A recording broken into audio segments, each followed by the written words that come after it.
اعوذ باللہ من الشیطان الرجیم بسم اللہ الرحمن الرحیم۔ اصحاب کہف۔ سینکڑوں سال پہلے ایک ملک پر ظالم بت پرست بادشاہ حکومت کرتا تھا۔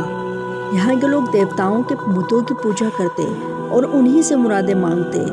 وہاں کے بادشاہ نے یہ قانون بنا دیا تھا کہ جو کوئی بتوں کی پوجا نہ کرے اسے قتل کر دیا جائے۔ وہاں کے کچھ نوجوان اللہ تعالیٰ پر ایمان رکھتے تھے، تو دوستوں وہ لا الہ الا اللہ کہتے اور ایمان کی مضبوطی کے لیے اللہ سے دعائیں مانگتے۔ اللہ تعالیٰ نے ان کی دعائیں سن لی اور ان کے دلوں کو حوصلہ دے کر مضبوط کر دیا۔ جب ظالم بادشاہ کو اس اعلان کی خبر ملی تو اس نے نوجوانوں کو بلا کر دھمکی دی کہ بت پرست بن جاؤ ورنہ قتل کرا دوں گا۔ وہ نوجوان اپنے ایمان پر قائم رہے اور جان بچانے کے لیے شہر سے نکل گئے۔ ان کا ایک کتا بھی ان کے ساتھ چل پڑا۔ وہ نوجوان ایک غار میں جا کر چھپ گئے اور اللہ تعالیٰ سے گڑ گڑا کر دعائیں مانگنے لگے۔ اللہ تعالیٰ نے ان کی دعائیں قبول کر لیں۔ تو دوستوں جب وہ سونے کے لیے لیٹے تو اللہ تعالیٰ کا معجزہ شروع ہوا۔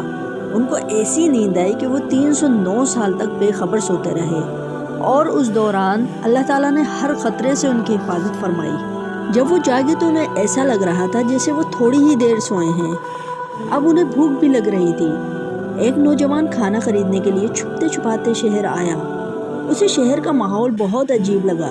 ساری عمارتیں اور بازار بدل چکے تھے، سب لوگ اجنبی تھے۔ اسے سمجھ ہی نہیں آ رہا تھا کہ اچانک یہ کیا ماجرا ہے۔ اس نے کھانا لیا اور دکاندار کو اپنا سکہ دیا۔ دکاندار نے حیرت سے سکہ دیکھا اور اس نے پوچھا کہ تم کو یہ سکہ کہاں سے ملا ہے؟ نوجوان نے جواب دیا کہ میں نے یہ خود کمایا ہے۔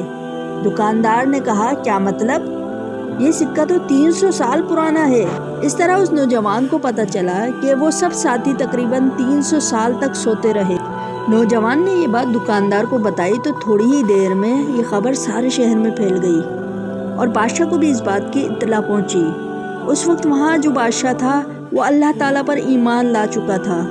وہ سب نوجوانوں سے جا کر ملا اور ان کو بہت عزت دی۔ نوجوانوں نے اللہ کا بہت شکر ادا کیا۔ تو دوستوں یہ اللہ تعالیٰ پر کامل اور پختہ یقین رکھنے کا ہی نتیجہ تھا کہ ان نوجوانوں کو اللہ تعالیٰ نے بے شمار عزت سے نوازا۔ ہمیں بھی چاہیے چاہے حالات کچھ بھی ہوں، صرف اور صرف اللہ پر توکل کریں۔ All praise due to Allah. There is no worthy of worship. He is one and only. Ya Allah, make us able to follow the Quran and Sunnah.